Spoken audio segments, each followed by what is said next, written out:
ಹಿಂದೂ ಸಂಸ್ಕೃತಿಯಲ್ಲಿ ಪೂಜೆ ಪರಂಪರೆಗಳು, ಆಚರಣೆ, ಅನುದಿನದ ಸಂಪ್ರದಾಯಗಳು ಅದೆಷ್ಟೋ ವಿಶಿಷ್ಟತೆಯನ್ನು ಹೊಂದಿವೆ.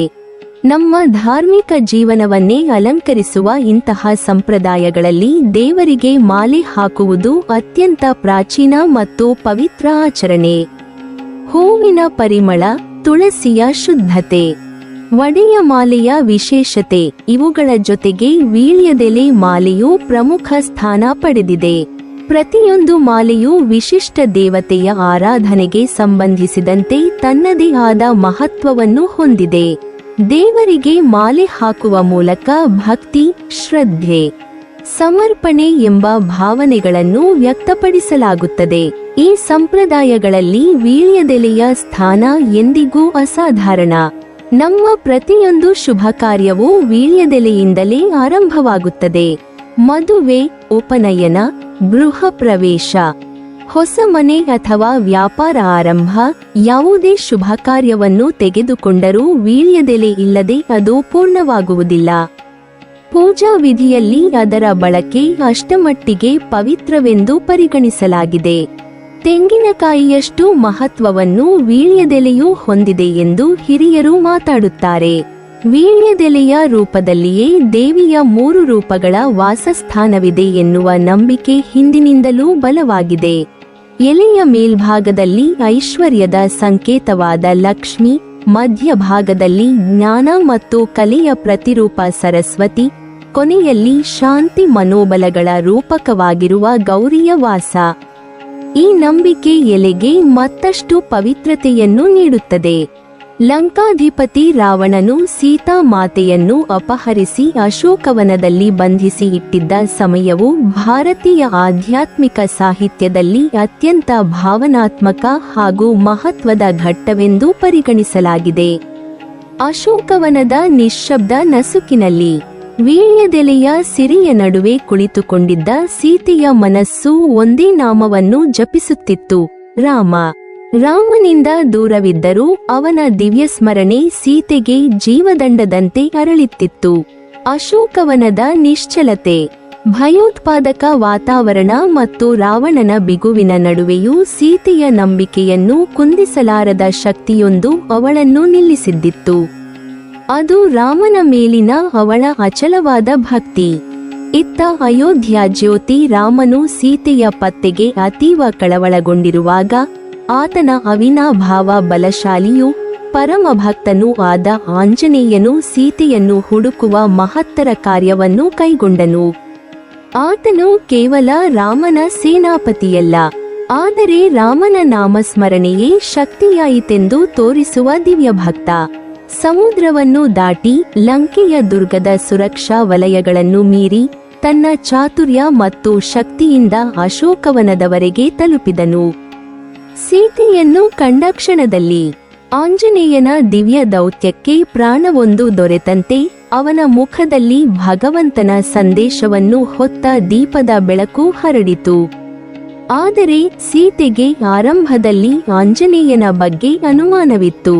ರಾವಣನ ಮಾಯಾ ಕೌಶಲ್ಯಗಳನ್ನು ತಿಳಿದಿದ್ದ ಅವಳು ತನ್ನ ಮುಂದೆ ಕಂಡ ಈ ಚಿಕ್ಕ ವಾನರನು ನಿಜವಾಗಿಯೂ ರಾಮನ ಸಂದೇಶವಾಹಕನು ಎಂದು ತಕ್ಷಣವೇ ನಂಬಲಿಲ್ಲ.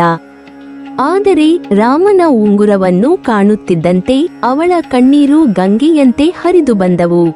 ರಾಮನ ಸ್ಮರಣೆ, ಅವನ ಕರುಣೆ ಮತ್ತು ತನ್ನ ಮೇಲೆ ಇರುವ ಪ್ರೀತಿ, ತನ್ನ ಪ್ರಾಣವನ್ನೇ ಮರು ದೊರೆತಂತೆಯಾಯಿತು ಸೀತೆಗೆ. ಆಂಜನೇಯನು ಮಾತನಾಡಿದ ಪ್ರತಿಯೊಂದು ಪದವೂ ಅವಳಿಗೆ ಶಾಂತಿಯನ್ನು, ನಿರೀಕ್ಷೆಯನ್ನು ಮತ್ತು ಆಧ್ಯಾತ್ಮಿಕ ಸಾಕ್ಷಾತ್ಕಾರವನ್ನು ನೀಡುತ್ತಿತ್ತು. ಆಂಜನೇಯನು ತನ್ನ ಧರ್ಮವಾದ ವಿನಯವನ್ನು ಪಾಲಿಸಿ ಸೀತೆಯಿಂದ ಆಶೀರ್ವಾದ ಕೋರಿ ಕೈಮುಗಿದಾಗ ಸೀತೆಯ ಹೃದಯದಲ್ಲಿ ತಾಯಿ ಮಮತೆ ಬಗ್ಗೆ ನುರಿತ ಭಾವಗಳು ಒಮ್ಮೆಯೇ ಹುಟ್ಟಿಕೊಂಡವು. ಅಶೋಕವನದ ಸುತ್ತಮುತ್ತ ಹರಡಿದ್ದ ವೀಳ್ಯದೆಲೆಗಳನ್ನೇ ಕಿತ್ತು ಅವುಗಳನ್ನು ಹಾರವಾಗಿ ಜೋಡಿಸಿ ಆಂಜನೇಯನಿಗೆ ಧರಿಸಿದಳು. ಈ ಕ್ರಿಯೆ ಒಂದು ಸರಳ ಹಾರಧಾರಣೆ ಅಲ್ಲ, ಇದು ತಾಯಿಯ ಕರುಣೆ, ದೇವಿಯ ಆಶೀರ್ವಾದ ಮತ್ತು ಭಕ್ತನಿಗೆ ದೊರೆತ ದಿವ್ಯ ಗುರುತಿನ ಚಿಹ್ನೆ. ವೀಳ್ಯದೆಲೆಗಳು ಶಾಂತಿಯನ್ನು, ಶುದ್ಧತೆಯನ್ನು ಮತ್ತು ಒಗ್ಗಟ್ಟಿನ ಸಂಕೇತವಾಗಿರುವುದರಿಂದ ಅವುಗಳಿಂದ ಮಾಡಿದ ಹಾರವು ಆಂಜನೇಯನಿಗೆ ಸೀತೆಯ ಅಮರ ಭಕ್ತಿಯ ರೂಪವಾಗಿ ಪರಿಣಮಿಸಿತು. ಈ ಘಟನೆಯು ಪುರಾಣಗಳಲ್ಲಿ ವಿಶೇಷ ಮಹತ್ವ ಪಡೆದಿದೆ. ಸೀತೆಯಿಂದ ದೊರೆತ ವೀಳ್ಯದೆಲೆ ಹಾರವನ್ನು ಧರಿಸಿದ್ದ ಆಂಜನೇಯನು ಕೇವಲ ಬಲಶಾಲಿ ವೀರನಲ್ಲ, ಸೀತಾರಾಮರ ದಯೆ ಮತ್ತು ಆಶೀರ್ವಾದವನ್ನು ಹೊತ್ತೊಯ್ದ ದಿವ್ಯ ವ್ಯಕ್ತಿತ್ವ. ಈ ಪರಂಪರೆ ಮುಂದಿನ ಪೀಳಿಗೆಗಳಿಗೆ ವಿಸ್ತರಿಸಿ. ಇಂದು ಭಕ್ತರು ಆಂಜನೇಯನಿಗೆ ವೀಳ್ಯದೆಲೆಗಳನ್ನು ಅರ್ಪಿಸುವಾಗ ಅದು ಕೇವಲ ಪೂಜೆಯ ವಿಧಿಯಲ್ಲ, ಆದರೆ ಸೀತೆಯ ಆಶೀರ್ವಾದವನ್ನು ಸ್ಮರಿಸುವ ಭಾವಪೂರ್ಣ ಸಂಪ್ರದಾಯವಾಗಿದೆ. ಭಕ್ತರು ತೋರಿಸುವ ಭಕ್ತಿ, ನಂಬಿಕೆ ಮತ್ತು ಪ್ರೀತಿ ಈ ಎಲ್ಲವೂ ಆಂಜನೇಯನ ಮೂಲಕ ಸೀತಾರಾಮರ ದಿವ್ಯಪಾದಗಳಿಗೆ ತಲುಪುತ್ತದೆ ಎಂಬ ನಂಬಿಕೆಯಿದೆ. ವೀಳ್ಯದೆಲೆಯ ಹಾರವು ರಾಮ, ಸೀತಾ, ಆಂಜನೇಯರ ಆಧ್ಯಾತ್ಮಿಕ ತ್ರಿವೇಣಿಯಂತೆ ಪರಿಣಮಿಸಿದೆ. ರಾಮನ ಧರ್ಮ, ಸೀತೆಯ ಶುದ್ಧತೆ, ಆಂಜನೇಯನ ಭಕ್ತಿ ಈ ಮೂರು ಒಂದೇ ದಿವ್ಯ ಸತ್ಯದ ಮೂರು ಮುಖಗಳಂತೆ ಇಲ್ಲಿ ಬಿಂಬಿಸುತ್ತವೆ. ಸೀತೆಯು ನೀಡಿದ ಆ ವೀಳ್ಯದೆಲೆ ಹಾರವು ಕಾಲಾಂತರಕ್ಕೂ ಭಕ್ತರಿಗೆ ಭಕ್ತಿಯ ಮಹತ್ವವನ್ನು, ಸೇವೆಯ ಶ್ರೇಷ್ಠತೆಯನ್ನು ಮತ್ತು ದೇವರ ಮೇಲಿನ ನಂಬಿಕೆಯ ಅಚಲತೆಯನ್ನು ಸಾರುವ ದೀಪದಂತೆ ಉಳಿದು ಬಂದಿದೆ. ಈಗಲೂ ಪ್ರತಿನಿತ್ಯ ಭಕ್ತರು ಆಂಜನೇಯನಿಗೆ ವೀಳ್ಯದೆಲೆಗಳನ್ನು ಅರ್ಪಿಸುವಾಗ ಅಶೋಕವನದ ಆ ಪವಿತ್ರ ಕ್ಷಣದ ಸ್ಮರಣೆ ಜೀವಂತವಾಗುತ್ತದೆ. ಸೀತೆಯ ಮಮತೆ, ಆಂಜನೇಯನ ಭಕ್ತಿ, ರಾಮನ ದಿವ್ಯಲೀಲೆ ಇವುಗಳೆಲ್ಲ ಒಂದು ದೀರ್ಘ ಭಾವಗಾಥೆಯಂತೆ ನಮ್ಮ ಮುಂದೆ ತನ್ನ ಆಧ್ಯಾತ್ಮಿಕ ಪ್ರಭೆಯನ್ನು ಹರಡುತ್ತವೆ. ಈ ಕಾರಣದಿಂದೇ ಕೆಲವರು ಪ್ರತಿದಿನ ಪ್ರಾತಃ ಕಾಲದಲ್ಲಿ ಎದ್ದು ಕೈಗಳನ್ನು ವೀಳ್ಯದೆಲೆಯ ಆಕಾರದಲ್ಲಿ ಜೋಡಿಸಿಕೊಂಡು ಕರಾಗ್ರೆ ವಸತೆ ಲಕ್ಷ್ಮಿ ಎಂಬ ಶ್ಲೋಕವನ್ನು ಪಠಿಸುತ್ತಾರೆ. ಇದು ಕೇವಲ ಶ್ಲೋಕವಲ್ಲ, ದಿನದ ಆರಂಭದಲ್ಲೇ ಆತ್ಮವಿಶ್ವಾಸ, ಸೌಭಾಗ್ಯ ಮತ್ತು ಜ್ಞಾನಕ್ಕೆ ಆಹ್ವಾನ ನೀಡುವ ಆಧ್ಯಾತ್ಮಿಕ ಮನೋವೈಜ್ಞಾನಿಕ ವಿಧಾನ. ಹೀಗೆ ದೇಹ ಮನಸ್ಸು ಭಕ್ತಿಯ ನಡುವೆ ಒಂದು ಸಮತೋಲನ ಸ್ಥಾಪನೆಯಾಗುತ್ತದೆ. ವೀಳ್ಯದೆಲೆಯಿಂದ ಮಾಡಲಾದ ಮಾಲೆಗೂ ವಿಶೇಷ ಮಹತ್ವವಿದೆ. ಇದನ್ನು ವಿಶೇಷವಾಗಿ ಆಂಜನೇಯನಿಗೆ ಅರ್ಪಿಸಲಾಗುತ್ತದೆ. ಮಂಗಳವಾರದಂದು ಹನುಮನಿಗೆ ವೀಳ್ಯದೆಲೆಗಳಿಂದ ಮಾಡಿದ ಮಾಲೆಯನ್ನು ಹಾಕುವುದು ಕೇವಲ ಸಂಪ್ರದಾಯವಲ್ಲ, ಅದು ಭಕ್ತರಿಗೆ ಒಂದು ಆತ್ಮಸ್ಥೈರ್ಯ, ದುಷ್ಟ ಶಕ್ತಿಗಳಿಂದ ರಕ್ಷಣೆ, ನಕಾರಾತ್ಮಕ ಪ್ರಭಾವ ನಿವಾರಣೆ ಹಾಗೂ ಮನಸ್ಸಿಗೆ ಶಾಂತಿ ದೊರಕುತ್ತದೆ ಎಂಬ ಜನನಂಬಿಕೆ ಇದಕ್ಕೆ ಕಾರಣ. ಯಾರಾದರೂ ಮಾಟ ಮಂತ್ರ ಮಾಡಿದ್ದರೂ ಹನುಮಂತನ ಆಶೀರ್ವಾದದಿಂದ ಅದರ ಪ್ರಭಾವ ಮುಕ್ತವಾಗುತ್ತದೆ ಎಂದು ಹಿರಿಯರು ಹೇಳುತ್ತಿದ್ದರು. ಈ ನಂಬಿಕೆಗಳಿಂದ ಭಕ್ತರಿಗೆ ಹನುಮಂತನು ಕೇವಲ ದೇವತೆ ಮಾತ್ರವಲ್ಲ, ರಕ್ಷಕ, ರಕ್ಷಾಧಿಕಾರಿ, ಶಕ್ತಿ ಸಾಮರ್ಥ್ಯದ ಸಂಕೇತ. ವೀಳ್ಯದೆಲೆಯ ಮತ್ತೊಂದು ಉಪಯೋಗ ದೀಪಾರಾಧನೆ.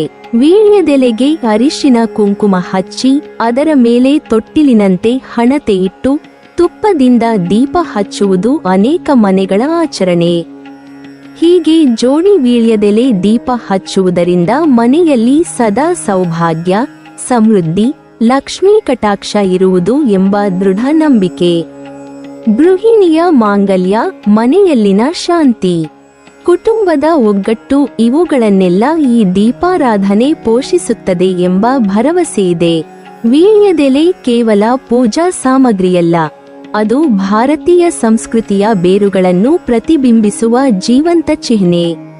ಅದರ ಔಷಧೀಯ ಗುಣಗಳು, ತಾಜಾತನ ಮತ್ತು ಹೃದಯದಲ್ಲಿ ಮೂಡಿಸುವ ಭಕ್ತಿ ಇವೆಲ್ಲವೂ ಸೇರಿ ಅದು ಇನ್ನೂ ಇಂದಿಗೂ ಮನೆಯ ಪ್ರತಿಯೊಂದು ಶುಭ ಕಾರ್ಯದಲ್ಲಿ ಅತಿ ಅಗತ್ಯವಾಗಿರುತ್ತದೆ. ಪಿತೃಗಳು ರೂಪಿಸಿದ ಸಂಪ್ರದಾಯಗಳು ಕೇವಲ ಆಚರಣೆಗಳಲ್ಲ, ಆಚಾರ ವಿಚಾರಗಳ ಮೂಲಕ ಜೀವನಕ್ಕೆ ಶಿಸ್ತನ್ನು, ಶಾಂತಿಯನ್ನು ಮತ್ತು ಆಂತರಿಕ ಶಕ್ತಿಯನ್ನು ನೀಡುವ ಮಾರ್ಗಸೂಚಿಗಳು. ವೀಳ್ಯದೆಲೆ ಮತ್ತು ಮಾಲೆ ಸಂಪ್ರದಾಯ ಇವೆಲ್ಲದರ ಮಧ್ಯೆ ಸೇತುವೆಯಂತೆ ಕೆಲಸ ಮಾಡುತ್ತದೆ. ಇಂದು ನವೀನತೆಯ ಯುಗದಲ್ಲಿದ್ದರೂ ಇಂತಹ ಸಂಪ್ರದಾಯಗಳು ನಮಗೆ ನಮ್ಮ ಬೇರುಗಳ ನೆನಪನ್ನು, ನಮ್ಮ ಭಕ್ತಿಯ ಮೂಲವನ್ನು, ನಮ್ಮ ಪರಂಪರೆಯ ಶ್ರೀಮಂತಿಕೆಯನ್ನು ಪಾಠ ಮಾಡುತ್ತವೆ. ವೀಳ್ಯದೆಲೆಯ ಸರಳ ಎಲೆಯಲ್ಲಿರುವ ಆಧ್ಯಾತ್ಮಿಕ ಅರ್ಥ. ಇದು ಹಿಂದೂ ಸಂಸ್ಕೃತಿಯ ದೀರ್ಘಯಾತ್ರೆಗೆ ಬೆಳಕು ನೀಡುವ ನಂಬಿಕೆಯ ಜ್ಯೋತಿ. ನೀವಿನ್ನೂ ನಮ್ಮ ಚಾನೆಲ್ ಅನ್ನು ಸಬ್ಸ್ಕ್ರೈಬ್ ಮಾಡಿಲ್ವಾ? ಹಾಗಾದರೆ ಈ ಕೂಡಲೇ ನಮ್ಮ ಇಂದ್ರಜಾಲ ಚಾನೆಲ್ ಅನ್ನು ಸಬ್ಸ್ಕ್ರೈಬ್ ಮಾಡಿ ಮತ್ತು ಪಕ್ಕದಲ್ಲಿರುವ ಬೆಲ್ ಐಕಾನ್ ಅನ್ನು ಕ್ಲಿಕ್ ಮಾಡಿದರೆ ನಮ್ಮ ಹೊಸ ವಿಡಿಯೋಗಳನ್ನ ನೀವು ನೋಡಬಹುದು.